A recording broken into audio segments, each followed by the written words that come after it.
Hello, I'm host Eric. I'm here with Jordan. He's famous. He's a person.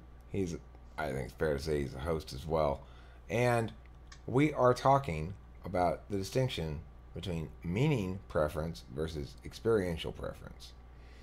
So, my position here is, and the resolution that we're discussing is the notion that intuitives tend to prefer the meaning of things and spend their time considering the meaning of things, whereas sensors prefer the experience itself and spend their time, in general, uh, seeking and having the experience of things. An example would be this video right here. I'm engaged in meaning making about identity according to a tag that we assign people that is supposedly representative of their habits of attention and the likely proportionality of attention and which manners of attention they use most frequently and least frequently and in which kind of circumstances. So it's referencing a model or a taxonomy of some sort, a system that explains the experience of being a conscious agent. And I'm curious a lot about how that works and what that means and how that makes me live my life differently to be thinking about that, the impact of metacognition, stuff like that. That's textbook intuitive interest area. Sensors, I suspect, will find it fairly quickly to be not of sustaining interest in general. Not always the case. I think alpha quadrant sensors are a little bit more like intuitives, but that's my position. Thoughts, Jordan? Um, I've definitely noticed where a lot of types, life is about what kind of legacy they can leave. Um, I don't mean to make this into a political thing, but politicians are some of the most public figures out there to see this. I would say you have two types of political figures. One is concerned about their legacy and how much change they can make, not necessarily for purposes of now, but purposes of later, and what kind of influence they can leave in the world. And then you have some politicians that really do care about the change at hand.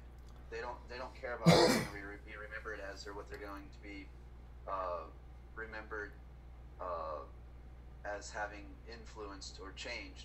They care about the actual results at hand, and so they're much more in the moment. Whereas some people are more concerned about their legacy and what impact they're going to leave for others. So, okay, let me change what my position then, because you correctly point out a flaw in it.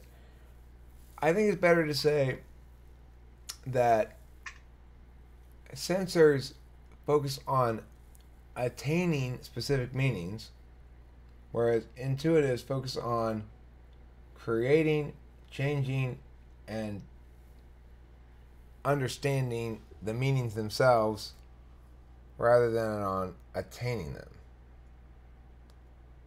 Like, like you said, a legacy. If somebody says, this is good, I'm leaving a legacy, then what they're saying is, I've achieved that status, and that's what I'm going for. And they've made it into an experiential thing, kind of. I think that would be maybe a more accurate and less wrong way of saying that. I'd agree. The thing is, the distinction I guess I'm trying to get at in general is one that says, for intuitives, we need to spend less time manifesting the things in the world that are either associated with the meaning or uh, indicative of or something like that, because I'm looking for a jacket because it's cold. That's why I'm distracted. I'm up and distracted.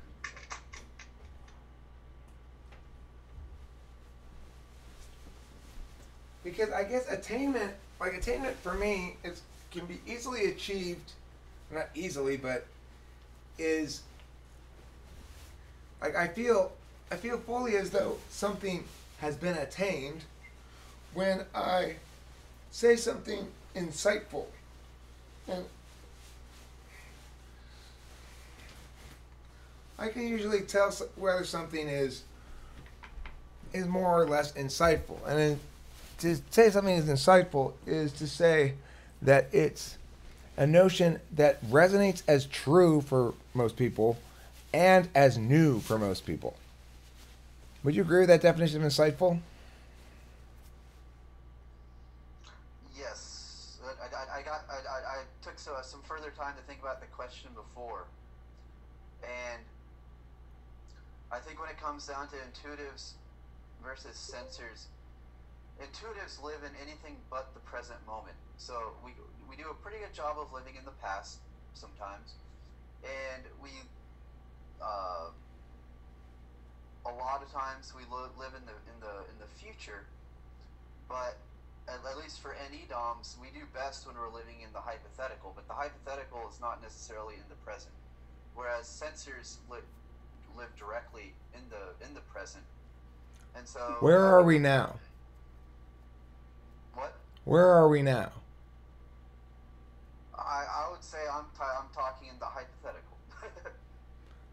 Is it, okay. See, I'd say we're in the metaphysical plane, which is to say, we're neither in the present nor the past or the future. We're in the time independent realm of concept, the metaphysical plane that says, I mean, in the present we are there, which is to say, removed from experiential space. To the extent that the experiential space is imposing upon us, it's doing so by me feeling cold. So that's like, oh shit, I have to come back to experience. Hold on, guys, I have to go back down to Earth and get his fucking jacket because I know we're supposed to be hanging out here in abstraction land where none of our bodies matter at all. But my body's imposing upon me. It's imposing that I pay attention to it. Right. And so I guess what I was going to get at is those who live in the present are worried, they're going to be concerned about the present. They're not going to be concerned as much about the future because they're living in the present.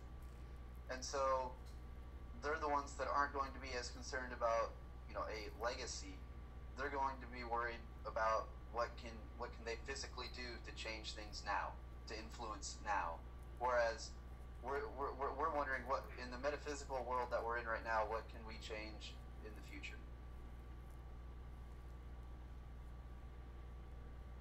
No, I don't think we're necessarily worried about what we can change. I mean, well, no, but the relevance of what we're saying now is not impacting. It's not meant to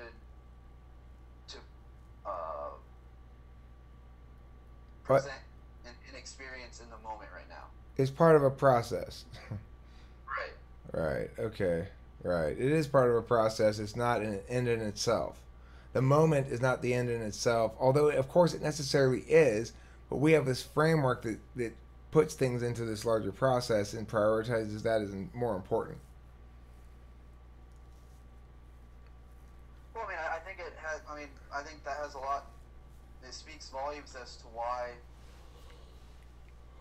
NE-DOMs or this may be intuitives in general. We're not really interested in directly influencing people's actions, right now.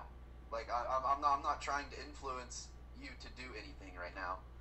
In the metaphysical, yeah, maybe we're trying to influence a little bit, but it never results in anything in the present. That influence would have to come in the future.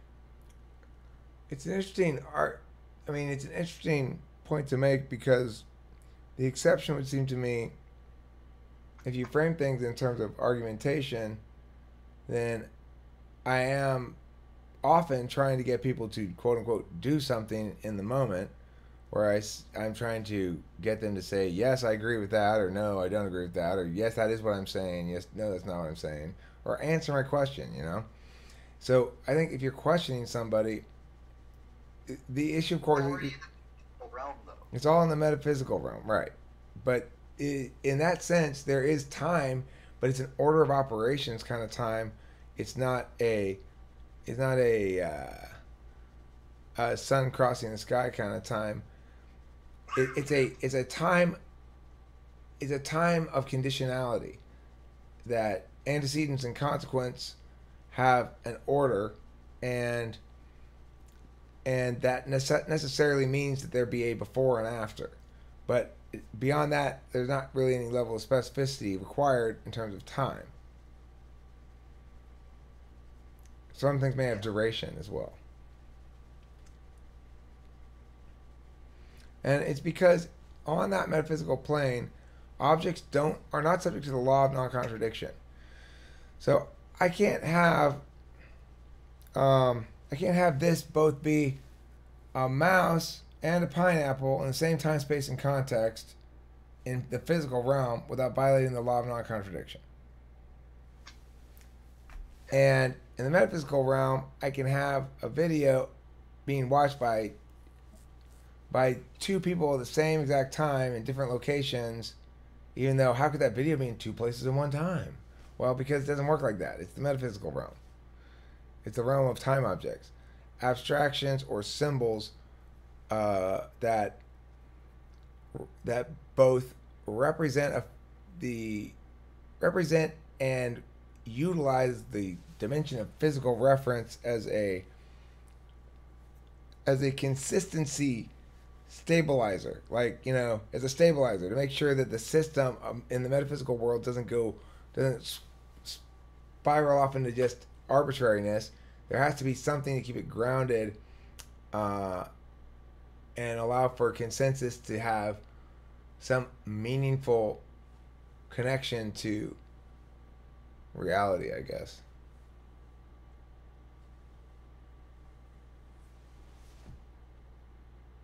I would agree with all that. And that's why we need objects. In case anyone was wondering out there. Eric, why do we need physical objects?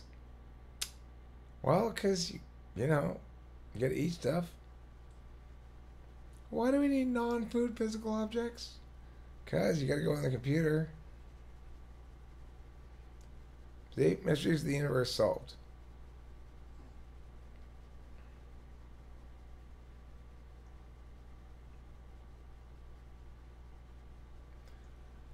Luna, they are definitely there when you are perceiving them.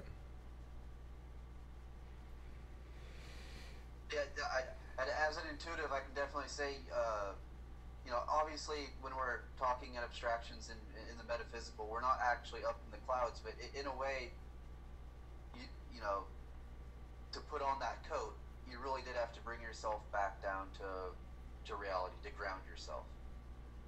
I'm a lot more And comfortable I now. and I didn't have to, because I honestly, I can't say that I really noticed you putting the jacket on unless you had said something, just because I was up in the clouds. Right on. Hi, Michelle. Welcome.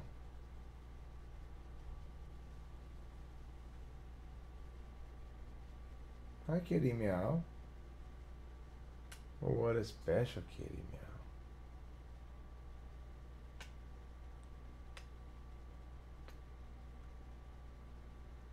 You're a specialness. Yes, you like kisses, huh? Does it mean you're hungry? Is this why you're being so affectionate? Let's go see. Do you want food? Ow! Yeah, that means she wants food. You can tell sometimes when it's a head push of actual affection and when it's okay, come on, get with the food. It's a different kind of head push. Sorry, baby, I don't know if you're out of food. You probably want water too, huh? We'll get some water.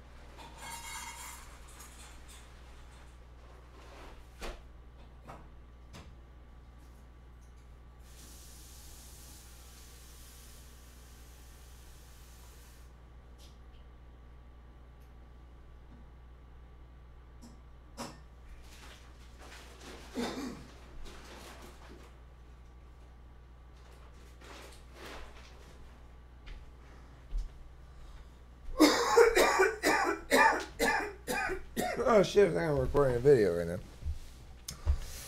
So, what were we talking about? Something. We done? About the metaphysical realm versus the living in the moment realm. Oh yeah, right. So, our job as intuitives is to try to make shit manifest in the physical realm instead of just talking about it. The end.